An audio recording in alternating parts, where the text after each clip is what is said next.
네, 앞에서 이제 그 노란색의 색채 심리에 대해서 배웠었죠. 네, 이 노란색 같은 경우에는 이제 우리 영화를 잘 보면 좀 이제 그 이 색채 심리 같은 경우는 미술에서도 많이 쓰이긴 하지만 또 영화에서도 많이 쓰이거든요. 그래서 이제 그 영화 메디슨 카운티의 다리를 보면 그 주인공이 이제 그 있었던 그 메릴 스트립의 그 이제 그 주방, 그다음에 뭐 침실 그쪽에 이제 또 그런 이제 커튼 같은 걸 보면 다 노란색을 이렇게 뜻합니다. 근데 이제 그 노란색이 쭉 이렇게 배치가 되어 있는데 그건 뭘 상징하냐면 이제 그 일상의 탈출, 또 그 아주 보수적인 미국의 중부 지역의 그런 가정에서 좀 벗어나고 싶다, 떠나고 싶다. 이런 걸 이제 감독은 이야기해 보고 싶어서 노란색을 많이 배치를 했었거든요. 자, 근데 이 사진도 한번 보십시오. 이 사진도 보면 이제 이 저번에 제가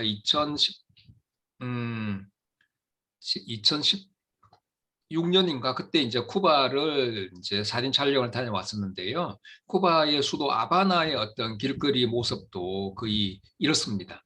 그러니까 아직 이쪽에 발전이 안 돼가지고 깝깝한 그런 현실을 나타내거든요. 근데 이 부분들을 노란색하고 배치를 해봤거든요. 그러니까 이 노란색은 일상의 탈출, 어떤 하나의 이제 그런 메시지나 상기를 가지고 있거든요. 그럼 여기서 벗어나고 싶다. 그러니까 이 깝깝한 현실에서 이 노란색의 차를 통해서, 이 노란색을 통해서 벗어나고 싶다라는 이제 그런 걸 보여준다는 이야기죠. 자, 그다음에 이제 블루입니다. 파란색. 이 블루는 우리 주변에서 많이 볼 수 있는 그런 색이거든요.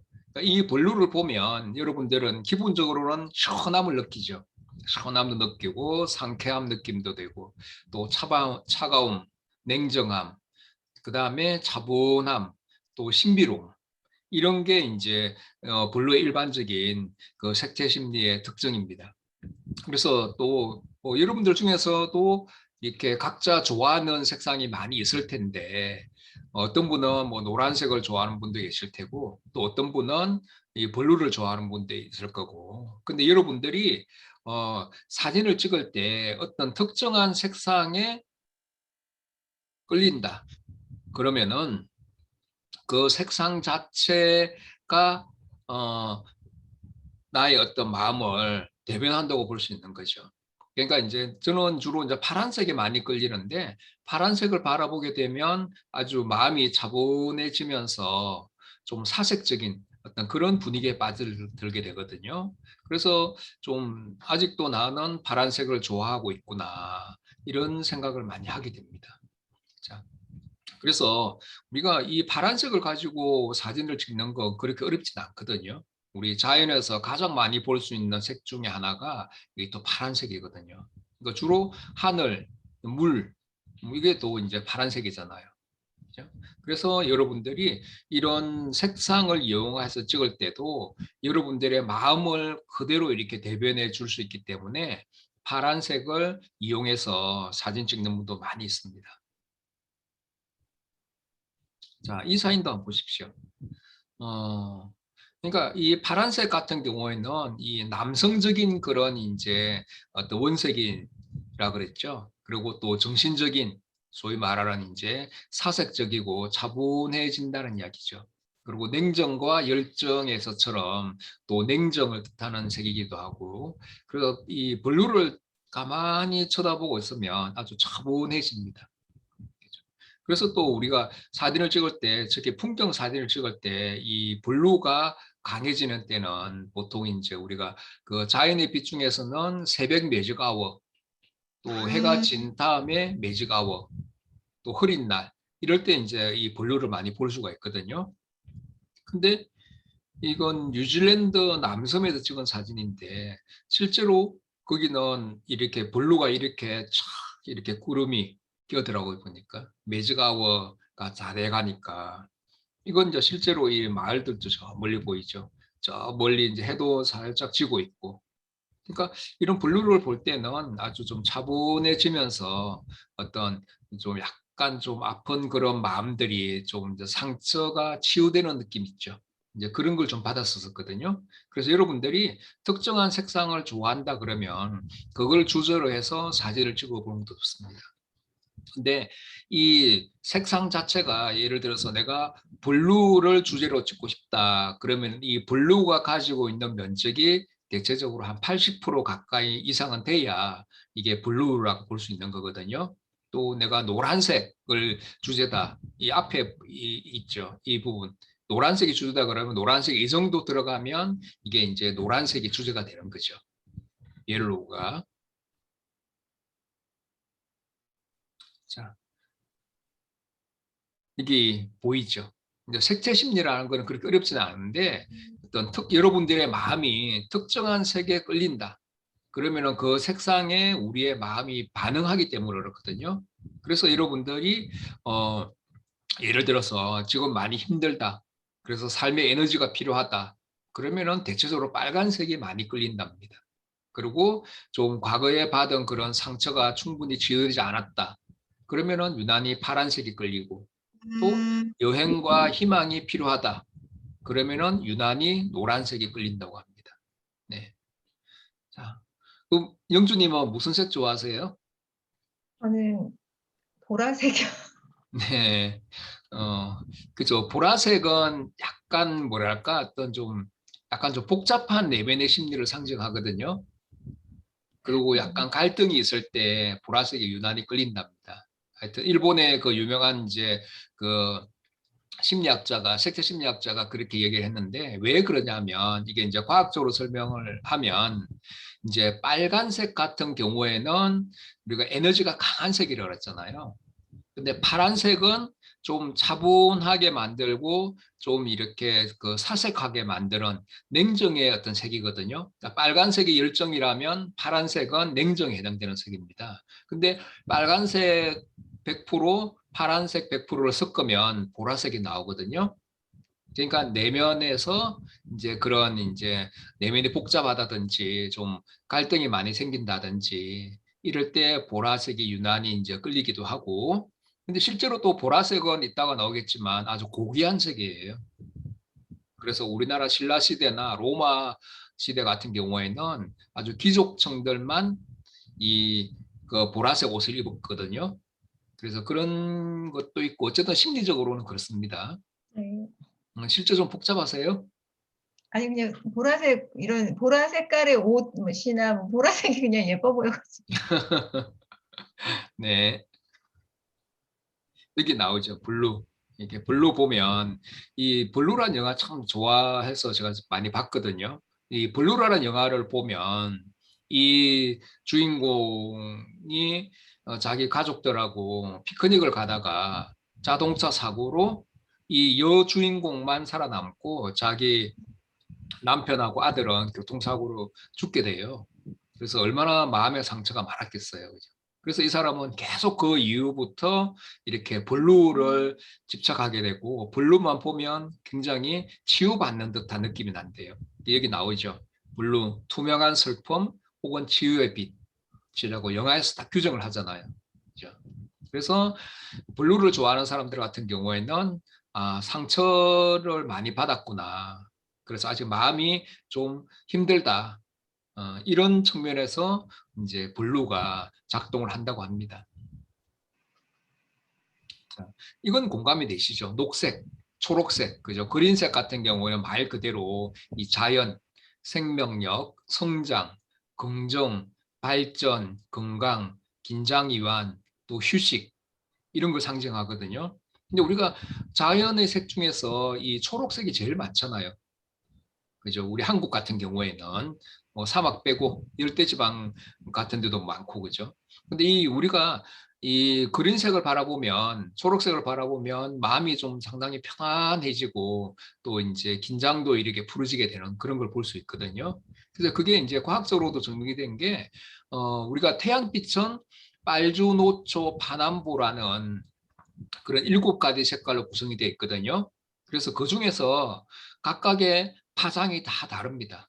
그러니까 빨주, 노초, 파남 보니까 빨간색이 파장이 제일 길거든요.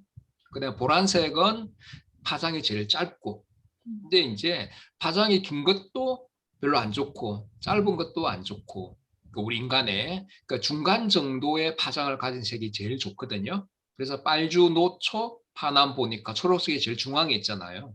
그래서 초록색을 바라보면 이런 위와 같은 자연, 생명력, 성장, 그다음에 뭐 건강, 긴장이완 이런 걸 상징한다고 볼 수 있는 거거든요. 이것도 보세요. 그래서 실제로 우리가 야외에 나가서 그냥 이런 이제 탑을 찍고 그다음에 여기에 있는 이 이제 그 공양 보살을 이렇게 구성을 할 때도 이 앞에 있는 이 초록색을 많이 집어넣으면 집어넣을수록 그만큼 이 녹색이 가지고 있는 이런 이제 어떤 뭐 자연 생명력 그다음에 이제 긴장이완 이런 효과를 볼 수 있다는 이야기죠. 저는 절에 자주 가기 때문에 절에 가면 꼭 이런 이제 폐사지도 마찬가지고 이 탑하고 그다음에 이런 이제 뭐 불상들 이런 걸 좀 집어넣어서 많이 찍거든요. 그럴 때 가능하면 초록색을 좀 많이 집어넣어서 찍으면 좀 더 어떤 초록색이 주는 그런 이런 효과들이 잘 나타난다는 이야기죠. 그래서 여러분들이 초록색을 어떻게 하면 많이 집어넣을 수 있냐 하면 이 배경에 있는 초록색만 집어넣지 마시고 이때는 카메라를 거의 이 잡초들 있죠. 잔디. 여기에다가 거의 바닥에 거의 내려놓고 찍으면 이 앞에 이 부분이 녹색으로 초록색으로 이렇게 아주 초점이 안 맞으면서 흐릿하게 표현이 되면서 이제 이렇게 표현이 됩니다. 초점은 여기다 맞춰줘야 되겠죠. 그죠? 이렇게 맞춰주시면 되고. 자, 그다음에 주황색. 주황색은 이제 이 노란색하고 붉은색을 같이 어떤 이제 섞어 놓은 듯한 그런 거기 때문에 주황색은 노란색의 밝음과 붉은색은 에너지를 동시에 포함하고 있습니다. 그래서 대부분 우리가 저녁 무렵에 가게라든지 아니면 상점 또 식당 같은 데는 대체적으로 노란색으로 조명을 밝혀 놓은 곳이 많습니다. 그래서 이 주황색 같은 경우에는 이 따뜻함, 그 다음에 축제, 뭐 흥분 이런 걸 상징하게 되거든요. 그래서 주황색이나 오란색, 오렌지색 같은 경우에는 이러한 이제 아주 밝은 축제의 분위기, 또 따뜻함, 또 편안함, 이제 활력 이런 걸 상징하기 때문에 대체적으로 이렇게 주황색에 가까운 노란색의 어떤 빛을 밝혀놓는 거죠. 자, 그다음에 이제 분홍의 심리. 자, 분홍의 심리는 여러분들 알겠죠? 분홍색 좋아하시는 분들은 대체적으로 이 사랑, 행복, 청춘, 봄날 이런 걸 상징합니다. 그리고 또 우리가 지금 현재보다는 행복해지고 싶은 그런 욕구가 강할 때 유난히 끌리게 되거든요. 그래서 여러분들이 사진을 찍을 때 여기서 지배적인 색이 뭡니까? 다 분홍색이잖아요. 그죠? 이 부분이 다 분홍색이죠. 그래서 이런 분홍색 같은 경우에는 내가 행복해지고 싶다라는 그런 어떤 심리의 표현이라는 얘기죠. 그래서 여기도 여러분들 여기 들어가면 넷컷 사진이라고 해서 요즘 이게 이제 많이 생기고 있더라고요. 좀 그런 물레동 카페 거리 가니까. 그래서 여기서는 4,000원을 내면 원 플러스 원 해서 사진을 네컷이 나오는데 그걸 두 장을 준다는 얘기예요. 둘이서 찍고 하나씩 나눠 가져도 되거든요. 예, 결국은 그 친구들도 이 행복한 지금 현재를 영원히 간직하고 싶다.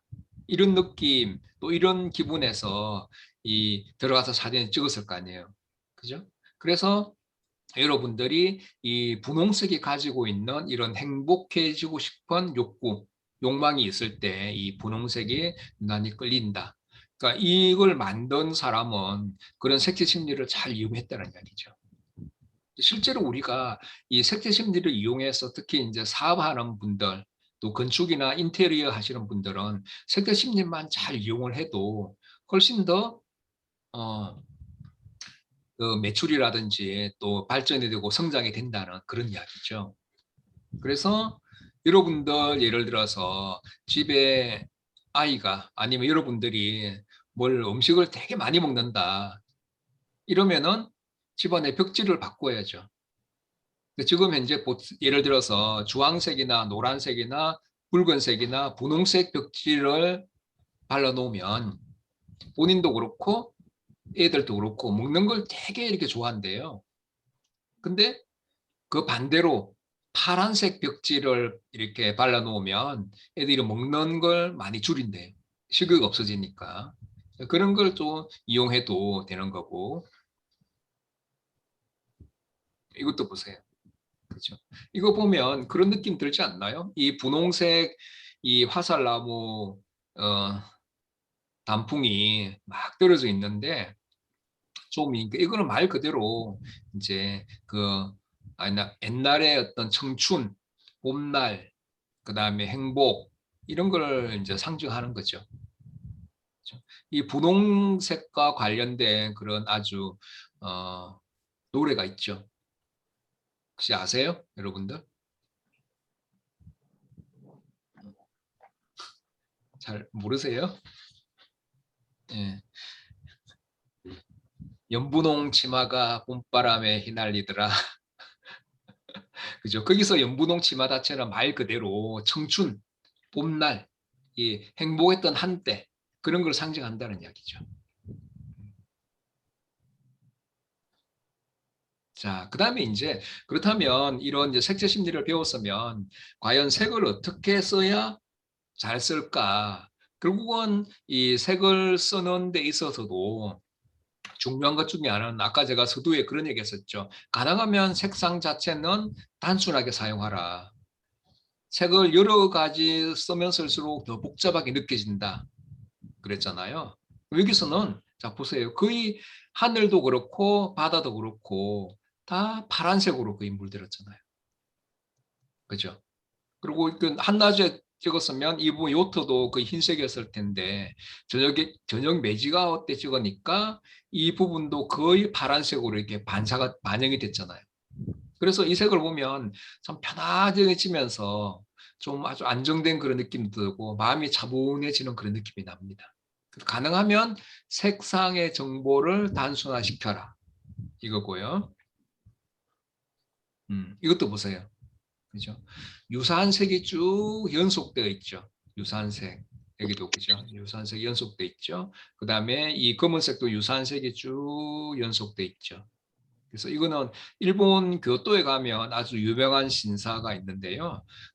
후시미 이타리 타이샤라는 그런 절인데 여기 가면 이 청개 도리가 아주 유명한 그런 절입니다.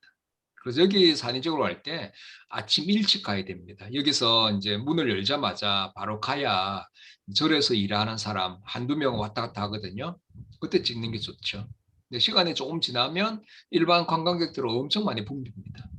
사진을 단순하게 찍으려면 항상 이것처럼 원래 이 부분은 단순화되어 있는 거잖아요. 그죠? 근데 여기 사람이 많아지면 단순하게 못 찍겠죠. 그래서 찾아가는 시점도 가능하면 아주 일찍 가라. 문 열자마자 바로 가는 게 제일 좋거든요. 음. 자, 여기도 마찬가지죠. 여기도 보십시오. 색이 아주 단순하죠. 이런 이제 인도에 찍은 산인데 이 콩의 어떤 녹색의 이 색도 이렇게 아주 단순하고 하나의 어떤 그룹으로 묶고 있어요. 유사성의 원리와 비슷하거든요. 그리고 여기 있는 이걸 콩을 담은 이 보자기와 이 할머니의 손도 유사하잖아요. 그죠? 그러니까 여러분들이 사진을 찍을 때 특히 시장에서 사진 찍고 그럴 때도 마찬가지로 이렇게 쭉 이제 유심하게 관찰하면서 가능하면 색이 단순한 걸 골라서 찍으면 더 좋다는 얘기죠. 기왕이면. 그러니까 우리가 배운 대로 단소의 원리 중에서 유사성의 원리, 연속성의 원리, 근접성의 원리, 또 폐쇄성의 원리 이런 게 있거든요. 그러니까 여기서는 어떤 색의 파란색은 초록색은 초록색끼리 하나로 묶이고 그 다음에 이 갈색 톤은 갈색 톤으로 하나로 묶이잖아요. 그러면 크게 여기서 이 바닥색하고 한 세 가지 색으로 이렇게 묶이기 때문에 아주 좀 단순하게 표현됐다는 이야기죠. 자, 그 다음에 이제 흑백 사진에 대해서 공부를 좀 해보겠습니다. 자, 흑백 사진도 아주 매력적이에요. 그래서 이제 사진을 좀 오래 찍으신 분이나 사진을 이제 어느 정도 좀 찍어 보신 분들은 흑백 사진도 많이 찍거든요. 근데 흑백 사진을 왜 찍냐면 흑백 사진은 모든 색 정보를 생략하고 흑과 백 이 두 가지 색으로만 단순화시키잖아요. 그래서 어떻게 됩니까? 당연히 이 대상, 즉 주제에 집중하게 만들어주는 그런 효과가 있기 때문에 이 화면에 안 보이죠? 어, 자, 그래서 여러분들이 이제 이 흑백 사진의 매력은 이렇게 단순화시킬 수 있는 그런 이제 하나의 효과가 있습니다. 네. 그래도 이 슬라이더는 다 보였죠? 제 얼굴만 안 보였죠? 네. 네. 자, 흑백에서 중요한 요소가 몇 가지가 있습니다. 자, 보십시오. 뭐가 중요하냐면 흑백 사진을 찍을 때는 우리가 컬러와 흑백은 서로 다 다르거든요. 그래서 흑백 사진에서 중요한 건 흑과 백의 조화입니다. 그래서 여기서도 이런 이제 아주 검은 흑색이죠. 이것도 아주 어둡죠. 이 부분하고 아주 밝죠. 이것도 중요하고 흑과 백의 조화도 중요하고 그다음에 이 부분을 중간 개조라 그러거든요. 이 개조. 그러니까 우리 초록색 풀을 흑백으로 변환시키면 이렇게 약간 좀 중간 톤의 어떤 그런 흑백이 나옵니다. 그죠? 이런 중간 개조. 그다음에 또 이런 질감.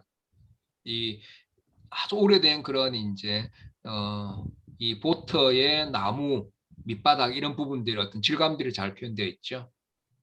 페인트가 막 이렇게 벗겨진 듯한 그런 느낌도 나고 그다음에 조형성 이런 이제 형태 조형이나 형태도 중요합니다. 이 형상 또 그다음에 여기 있는 이 형상 이런 것들이 아주 중요하거든요. 그리고 가장 중요한 건 흑과 백의 조화 개조 표현 이것도 아주 중요하죠.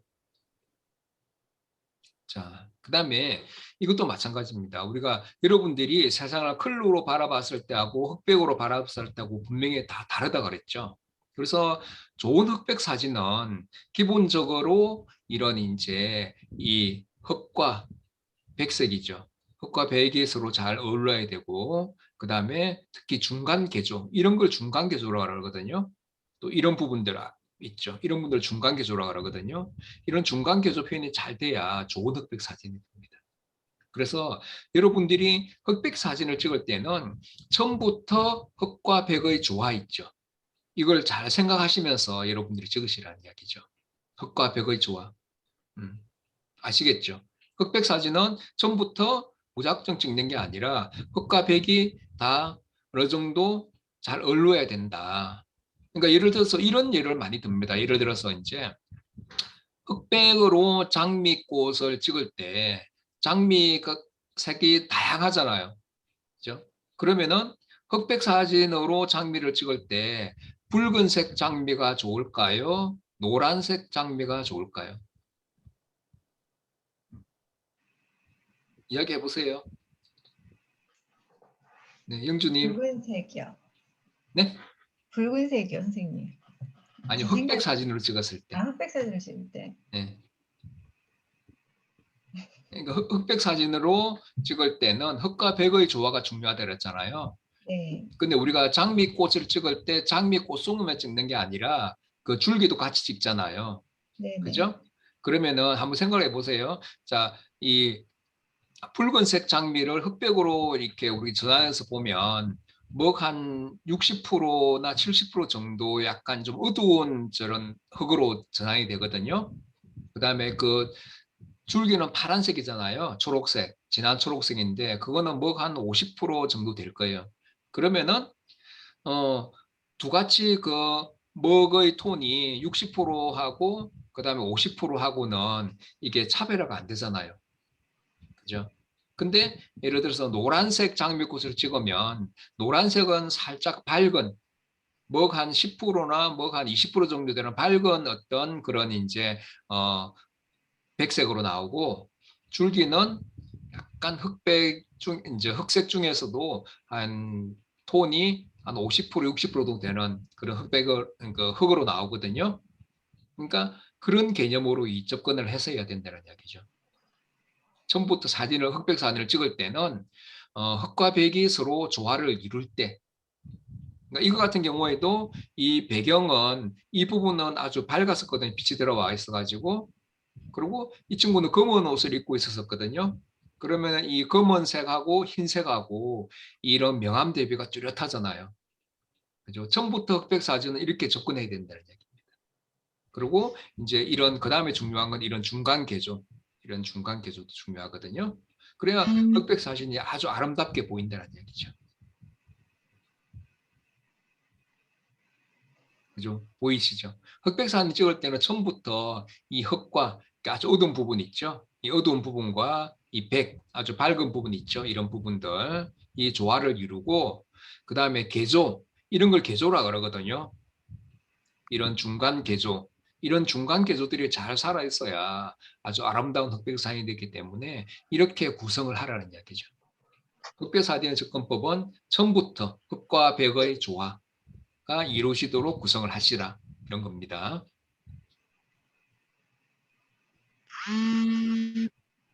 여기도 마찬가지죠. 그죠? 좋은 흑백 사진은 당연히 흑이죠. 아주 검은색.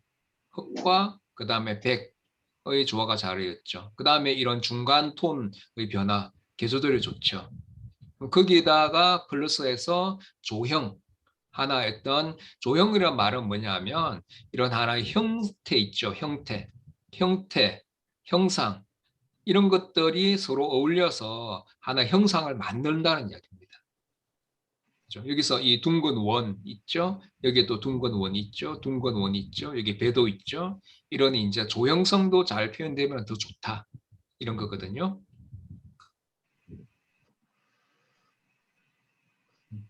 이것도 한번 보십시오. 이것도 보시면 이제 흑백 사진일수록 아주 기본적으로 단순하지만 이런 단순한 구성과 함께 여기 있는 조형성 이걸로 이 내용에 집중할 수 있게끔 만드는 사진이 좋은 사진입니다. 그리고 또 이 한 장의 사진을 보면 어떤 사진이든 간에 좀 상상할 수 있게끔 만들어주는 상상의 여백이 큰 사진이 좋은 사진이라고 했잖아요. 그죠? 근데 이 사진은 한강 시민공원에 있는 그 가로등이거든요. 가로등인데 단순하게 이게 가로등을 찍었지만 가로등으로만은 안 보이죠. 무엇처럼 보이나요? 준도님 이게 무엇처럼 보이나요?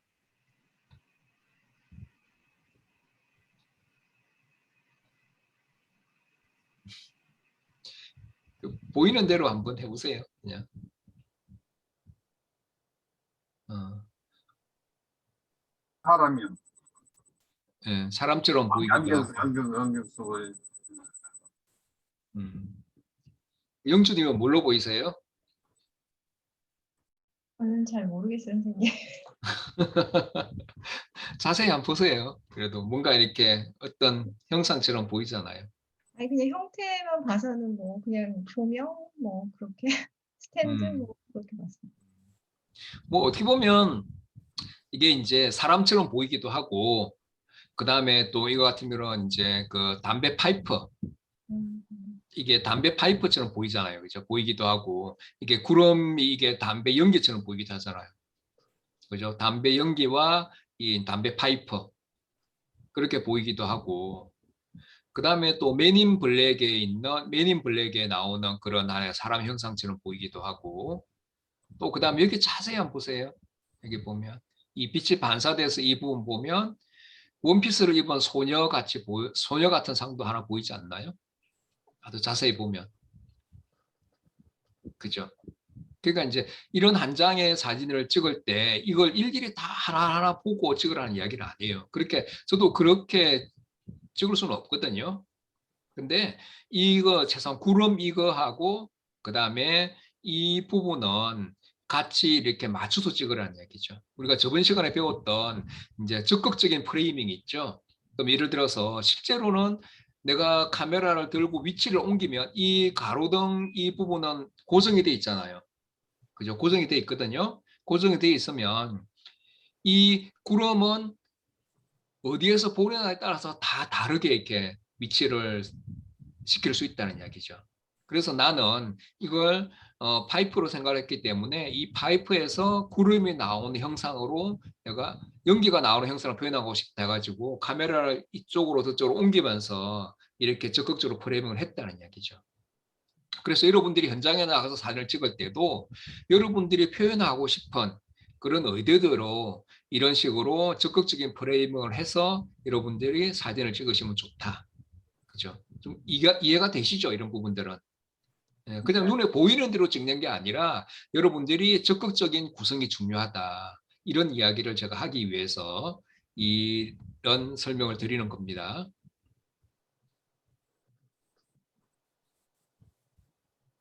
자, 이것도 보면 이거는 한 20년 전에 부산에 가서 찍은 사진인데요. 부산에 자갈치 시장 있죠. 자갈치 시장 찍었는데 흑백 사진을 찍을 때도 마찬가지로 우리가 모든 사진은 다 항상 중요한 게 이 의미가 있는 이 대상이 중요하거든요.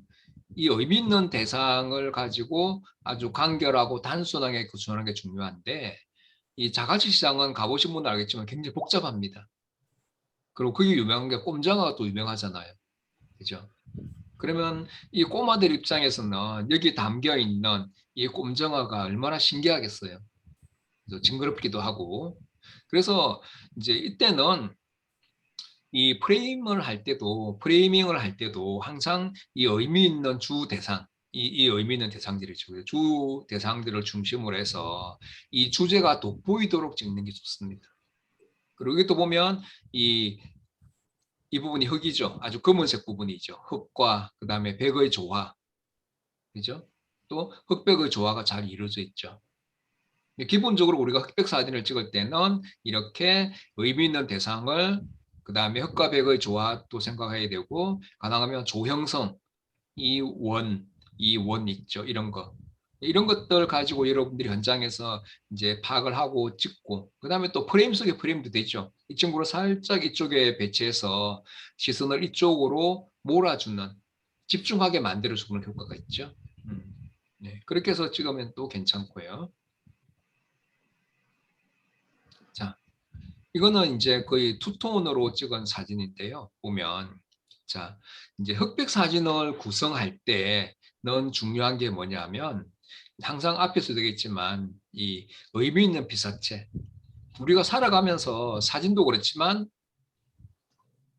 이 시간이 참 중요하거든요. 그래서 여러분들이 사진을 찍으실 때 시계를 이용해서 또 아니면 시계가 있으면 그걸 적극적으로 이용하면 참 좋은 사진이 됩니다. 그래서 일부 이제 사진 찍으시는 분들은 좀 옛날 오래된 시계라든지 또 그런 시계를 가지고 다니면서 특정한 이제 곳에다가 그걸 이렇게 놓고 찍으면 아주 이제 좀 앤틱한 그런 시계가 좋겠죠. 앤틱한 그런 시계를 구해다가 자기가 시간을 주제로 사진을 찍고 싶다. 그러면은 거기에 이제 어떤 의미 있는 대상이라든지 의미 있는 장소 이런 데 가서 거기다가 배치를 하고 이제 찍으면 더 의미가 크게 또 살아나는 거죠. 요즘에는 그냥 있는 그대로 찍기보다는 좀 어느 정도 연출해서 찍어도 괜찮습니다. 자기가 주제를 효과적으로 표현하기 위해서는 이런 소품들을 이용하거나 또 아주 자기 과거의 어린 시절의 사진 있죠. 그런 걸 특정한 장소에 놓거나 내가 공원에 갔다. 그러면 내가 뭐 유치원이나 초등학교 때 소풍 갔던 그런 장소에 다시 찾아가서 자기 어린 시절의 추억이 배어 있는 그런 곳에다가 자기 어린 시절의 사진을 놓고 찍는 것도 의미가 크거든요. 그래서 우리가 사진을 찍을 때는 무궁무진합니다.